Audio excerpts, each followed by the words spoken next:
Yes, what's going on, people? How you doing? Welcome back to Football Therapy with me, your host Jan. I hope you're doing well, mate. I genuinely do hope that. Welcome back to Chelsea News, of course. Chelsea News is the daily series here on this channel where I reflect on what's being said about Chelsea around the world of football media, giving you my opinion on it for whatever that's worth, but as always, more importantly, asking for yours. Today we're reflecting on what Pochettino is doing, thinking he's popped off to Spain, so writes Matt Law of The Telegraph. Headlines this morning linking Karim Benzema to Chelsea Football Club, potentially on a 6 months loan.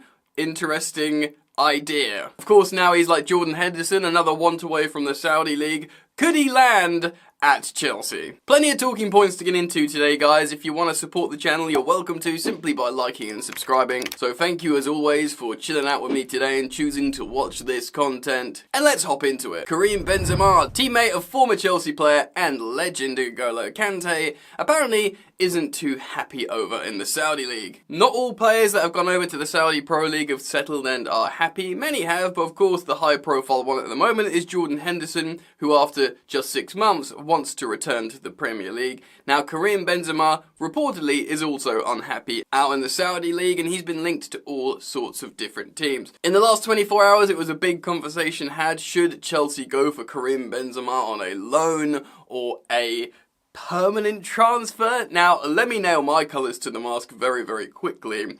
You should not sign Karim Benzema on a permanent. A couple of years ago, he had shouts for the best striker in the world, probably. Him, Lewandowski, and then it was sort of, well, it was really Lewandowski, Benzema, Harry Kane, and sort of the emerging Erling Haaland. He oozes class, Karim Benzema. Some of the headers he scores when he like contorts his body, he's just an elite finisher. But, would he come to Chelsea? Would Chelsea sanction a move for this? Of course he's in his mid-late 30s now, he's certainly past his best, and to me, it kind of screams Gonzalo Higuain. Remember when we signed him on a 6-month January transfer for his previous coach, Maurizio Sarri? I think at the time, Higuain wasn't that old as well, maybe 32, 31, certainly younger than Karim Benzema is now. Though, Higuain, he was certainly not of the fitness levels that are required for Premier League football. Though, I think he scored 5 goals for us, Higuain, and look at the finishes. Oh, I'll tell you what, that's what we were missing at the time. Some of those lethal finishes, just lashing it in the goal, just so remorselessly scoring. That is like the opposite of what we're used to at Chelsea. We're all we're all kind of used to like children around the 18-yard box going, and there's no goals. Despite him being overweight and, you know, probably wasn't in a position to retain all the tactical information, and he was just like, look, give me the ball in the box, I'll lash it in the net. No problem, mate. Still probably would have been reflected on as a failed move. Sarri kind of demanded it at the time from Marina Granovskaya. Now, of course, this time around, Chelsea want young players, even if it was just a 6-month loan to try and get Chelsea into the top 6. You could try and make a case like that, so right, for the sake of the rest of this season, this is just a 6-month loan. We're A, not going to give him a contract because he's, you know, hella old, and B, we'll break our wage structure just for this 6 months loan. It's, you know, a real particular circumstances. Look, it would be really, really exciting. Karim Benzema, like, you know, Karim the Dream rocking up at Chelsea, maybe scoring a few goals. It would just seem such a strange, like, you know, multiverse theory moment, you know. Is it going to happen? Almost certainly not. Would he want to come to Chelsea? I don't know, maybe. But he probably would want to go back to Real Madrid for 6 months, or, you know, somewhere where you can speak Spanish or French. I know there's plenty of Spanish and French speakers at Chelsea. You know, he's got French teammates at Chelsea. Thiago Silva can speak French, Malo Gusto, Benoit Badiashile, Axel Disasi, Christopher Nkunku, Leslie Ugochukwu, and then we've got plenty of Spanish speakers as well. Of course, Pochettino is a Spanish speaker, so we'll be able to tell him what's going on. But it's all just theory. I think it's too fanciful. I mean, it would be very, very exciting, but it would also reek of desperation from Chelsea, and I don't think that's the best look for us right now. Anyway, it's a fun idea. I can understand why the papers have been talking about it. And if the papers are talking about it, we talk about it here on Football Therapy on Chelsea News. So let me know your thoughts down in the comment section below. And let's move on over to the Telegraph to see what Matt Law has been writing about. Pochettino's break will be filled with one thought: Chelsea need a goalscorer. Pochettino will have some time to rest during the break and may look to Saudi for a striker, with Firmino and even Benzema as potential options. Wow. Pochettino flew straight to Spain for a 3-day break after Chelsea's third successive Premier League victory, but it is no wonder the Argentine knows he will not be able to switch off, even if he'd prefer to be left alone with his thoughts. Chelsea have revived their hopes of qualifying for Europe over recent weeks, despite the Carabao Cup semi-final first leg defeat by Middlesbrough, yet there's still plenty to play for, which Pochettino will be pondering about in his short time away. Cole Palmer's penalty was just enough to secure a victory over Fulham,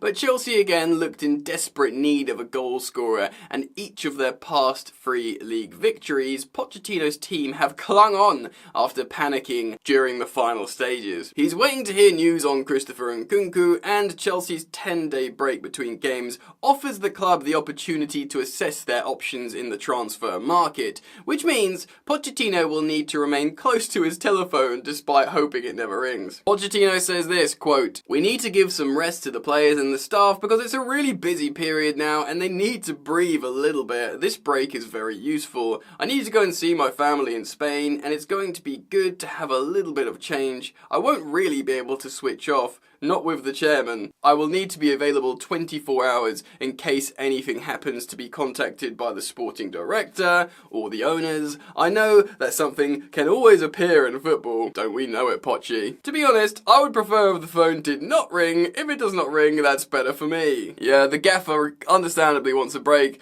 even though things aren't going entirely his way. Sometimes that makes it more exhausting. And really, the players and the management need a rest to recharge and hopefully refocus and realign our path to up the table. Success?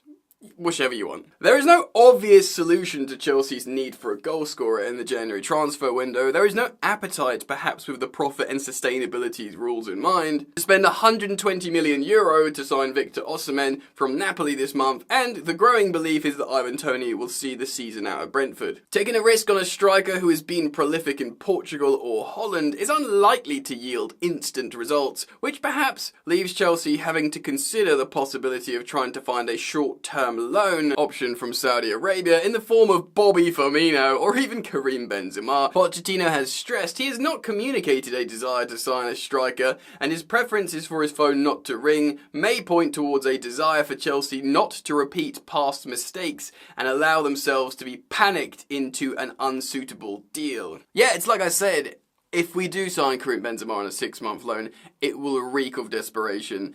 Gonzalo Higuain. And look, what if Benzema comes to Chelsea, does really well, and we finish 5th? What do you do? What do you do then? You become a victim of your own success because you think, ooh, let's just give him a contract on massive wages and, you know, what?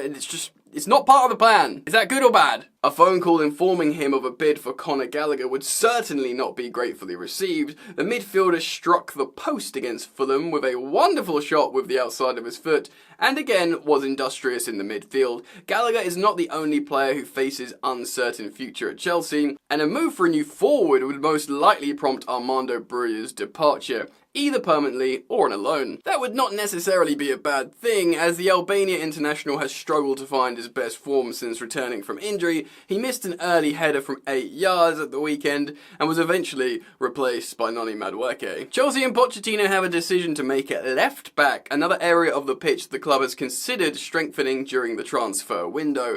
Ben Chilwell has returned as a substitute on Saturday, but just as he largely was before his injury, the England international was introduced on the left wing, with Levi Colwill playing as a makeshift left back. Yeah, I want to sort of reiterate my position on this. I do not want to see Ben Chilwell playing as a left winger. I think he's a really good What I don't get, right, okay, let me just rant here, is Pochettino was Mr. Dynamic fullback. Rose and Walker, you know, I think he had Hakimi at PSG. You know, he, even like, you know, the deputies at Tottenham were really, really good.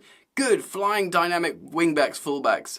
I know Pep Guardiola has made it sexy to play 4 centre-backs at the back last season, winning the treble. But come on, Poch. Look, I was originally very frustrated when I saw Chilwell come on at left wing against Fulham. But then I had like a bit of a grown-up big boy conversation with myself, like, this dude's been out for months and months and months of a serious injury. We're hanging on here. Do you really want him to be playing left back, doing one-on-ones and flying up and down and putting in tackles? Or do you want him to be in a safer position? And then I thought, actually, I'd bring him on at left wing here and not left back. But that still doesn't like make me feel safe, because Pochettino, you don't know what he's planning in his head. And I am concerned about that. Pochettino's use of Colwill has caused some frustration inside and outside Stamford Bridge, although the 20-year-old produced an accomplished performance against Fulham, as Chelsea kept only their second clean sheet in the last 14 league games. Woof! With Marc Cucurella recovering from surgery and Ian Maatsen now on loan at Borussia Dortmund, would Pochettino prefer to go with Colwill and Chilwell for the foreseeable future, or would he like the club to sign a new specialised left-back and allow Colwill to spend the rest of the season competing for a place in central defence? The answer will become clear. Relaxing with a glass of his favourite Argentine Malbec, Pochettino will be satisfied and somewhat relieved that Chelsea still have plenty to play for when they return from their break, but he will also be aware they must improve to finish the season with silverware or a European place. Poch says this: "After the break, then we are going to prepare. We have 7 days to prepare for the second leg against Middlesbrough on the Tuesday, and then the Friday in the FA Cup against Aston Villa, and then Wednesday again in the Premier League. 3 games, 3 different competitions, but I think they, as in the players, need 3 days off. They need to revive, and then they can attack the second half of the season." Yeah, well, that would be good. I do wonder what's going to happen, guys.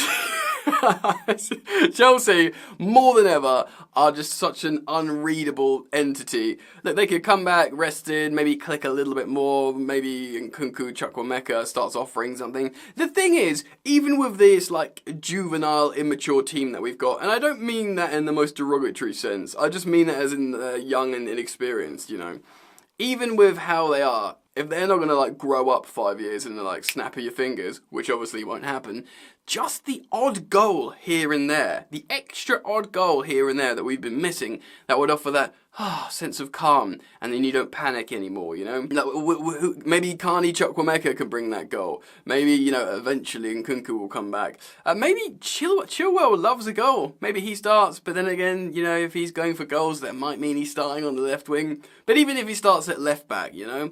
Look, man, we've got a great deal of quality in this Chelsea team. Lots to return to the starting lineup as well, and there's feel-good factors to be had. Look, Cole Palmer looks like he's comfortable again. Another, you know, couple of goals for him will just see him get better and better and better. You know, when you start seeing Reece James around the building again, talking to players, that will be a positive feel-good factor. And, you know, Conor Gallagher, I don't think the floodgates are going to open, but I feel like when he gets his first goal of the season, of course he still hasn't scored. He's having a magnificent season in terms of individual data and metrics. A few assists as well, but, you know, I feel like if he gets that goal, if that goal goes in against Fulham, that maybe he'll relax a little bit in his finishing, and maybe we'll get a few more goals from him, which will just calm everyone down a little bit, you know? There are plenty of positives, Cole Palmer being one, Georgia Petrovic being another one, Enzo Fernandez coming back into form, maybe Moises Caicedo settling into the role a little bit more, and hopefully the second half of the season, we can climb up the Premier League table and change the narrative a little bit. I don't see why not.